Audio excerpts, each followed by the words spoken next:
For the last half a century, there's been this one agreement that has quietly shaped the entire global economy. It's influenced everything from the price of gas to which nations hold power on the world stage.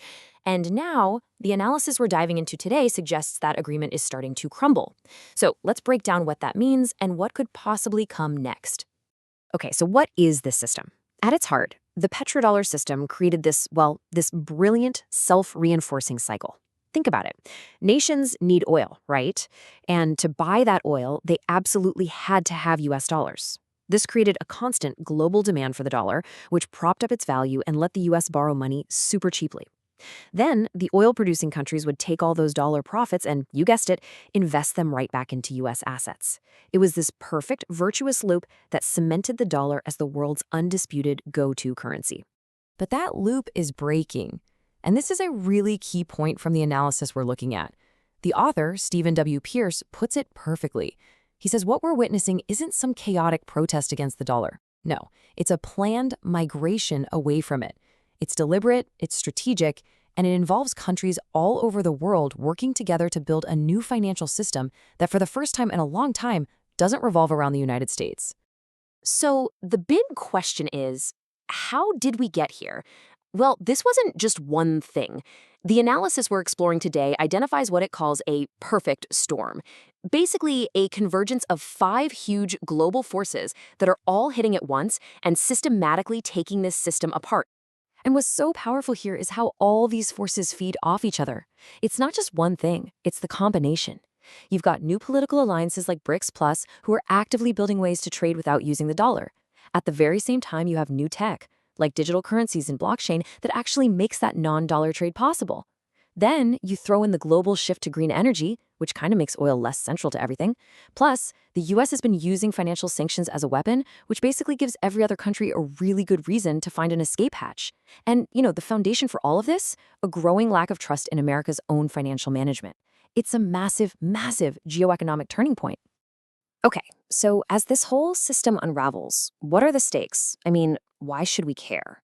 Well, the analysis points to some really profound risks for the US.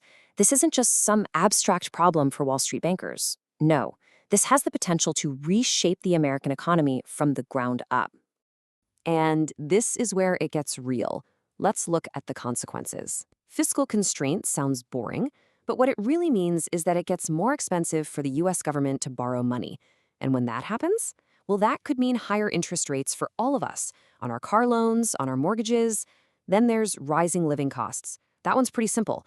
A weaker dollar just makes everything we import more expensive. Think about your smartphone, your clothes, even some medicines. And strategic drift? That means the US could lose one of its most powerful tools on the world stage, the ability to use financial sanctions to influence other countries. But look, it's not just about what's happening out there in the world. A really big part of this story, as this analysis makes clear, is actually internal. The credibility of the US dollar is being weakened from the inside out by America's own financial decisions. And yeah, this is the number that probably keeps finance ministers all over the globe up at night. $39 trillion. That's the projected US national debt in 2025. I mean, think about it. When the world's main currency is backed by that much rapidly growing debt, it's only natural that other countries start looking around for, safer places to park their money. And this isn't just some what-if scenario. It's literally happening right now. The dollar slice of the global reserves pie has shrunk to a multi-decade low. Now, don't get me wrong, it's still the biggest piece of the pie by far, but the trend line is clear and it's pointing down. The planned migration away from the dollar, you can actually see it in the data. But here's the thing, this doesn't have to be a story about an inevitable decline. It's really a story about a choice. The US is at a crossroads, and the analysis we're looking at lays out 4 very different paths it could take to navigate this completely new global landscape.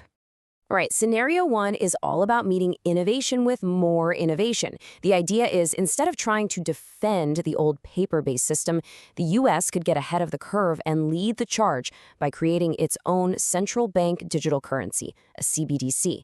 We're talking about a fully digital, programmable, and secure US dollar.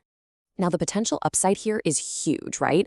Think faster, cheaper transactions, and a chance to reestablish US leadership in financial tech. But the hurdles are just as massive. I mean, how do you even build a digital dollar that also respects people's privacy? And how do you do that without basically wiping out the entire commercial banking system as we know it? These are the huge trade-offs you have to consider. Okay, scenario 2 is a pretty radical idea. What if the dollar wasn't just backed by the, full faith and credit of the US government anymore? What if it was backed by something tangible, something vital for the future? This path suggests repositioning the dollar by linking it to verified ESG assets. That's environmental, social, and governance stuff, like carbon credits or green bonds. It's a really bold move, for sure. The goal would be to make the dollar the go-to currency for a sustainable global economy, and that could attract trillions of dollars in green investment. The big challenge, though, the whole world of ESG assets is still kind of the Wild West. It's volatile, there are no universal standards, and trying to build a stable currency on top of that, well, that would be an absolutely immense undertaking. The third scenario is basically an admission that the era of one single superpower is over. So instead of fighting to stay on top, the idea is that the US could use its remaining influence to get everyone in a room for a new global summit, sort of a Bretton Woods 2.0, to work together and design the next set of financial rules for a world with multiple powers. So this is the diplomatic option. It's about trading absolute total power for long-term influence and trust, by giving other big players a real seat at the table. The big risk, of course, is that by sharing power, the US has to give up its ability to act alone and would have to officially recognize other currencies as legitimate rivals.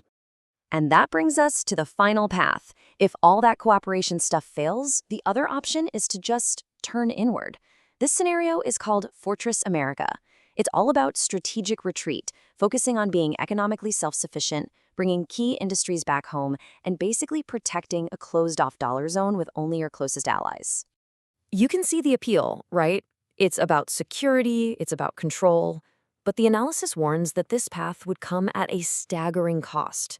We're talking retaliatory trade wars, pushing away your allies, and ultimately risking turning the United States into what the author calls a gated empire, completely isolated from the rest of the world.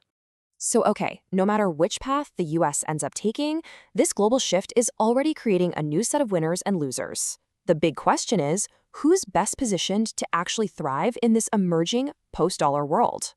Well, the analysis seems to suggest that the winners are going to be the ones who are adaptable. We're talking about countries that are already way ahead on digital currencies, like China, nations that are rich in the resources needed for the new green economy, and those nimble economies that have jumped headfirst into decentralized finance. And the losers?